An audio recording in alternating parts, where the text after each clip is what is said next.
नमस्कार मंडळी. निसर्गाचा कोप की युद्धाचा वेळका? सध्या संपूर्ण जगाचं लक्ष इराणची राजधानी तेहरानकडे लागलेलं आहे. इस्रायलच्या भीषण हल्ल्यानंतर तेहरानमध्ये चक्क काळा पाऊस पडू लागलेला आहे. हो, आकाशातून पांढऱ्या शुभ्र थेंबाऐवजी काळं पाणी बरसत आहे.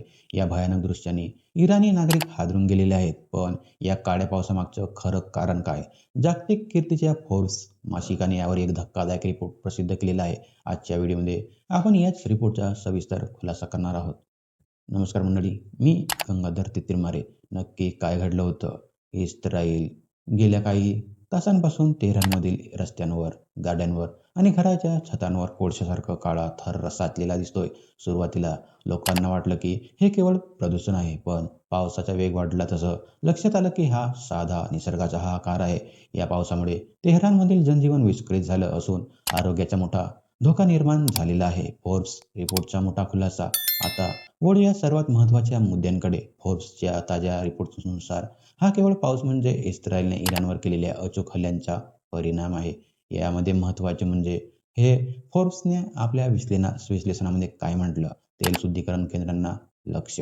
इस्रायलने इराणच्या अशा काही महत्त्वाच्या लष्करी तळांवर आणि तेल साठ्यांवर जे हल्ले केलेले, जिथे मोठ्या प्रमाणावर इंधन साठवलेलं होतं व यामध्ये म्हणजे महत्त्वाच्या कार्बनचा प्रचंड साठा.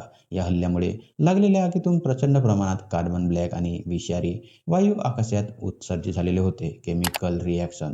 जेव्हा वातावरणातील आर्द्रतेमुळे पावसाचे ढग तयार झाले तेव्हा या ढगाने आकाशातील ती काजळी आणि राख शोषून घेतलेली.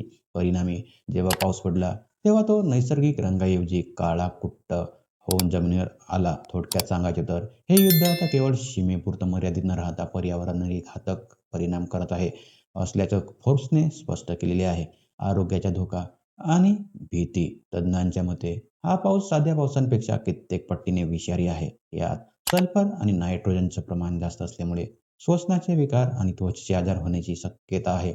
फोर्ब्सने देखील या पर्यावरणीय नुकसानीकडे जगाचे लक्ष वेधलेले आहे, ज्यामुळे इराणमध्ये आता आरोग्याची आणीबाणी निर्माण होऊ शकते.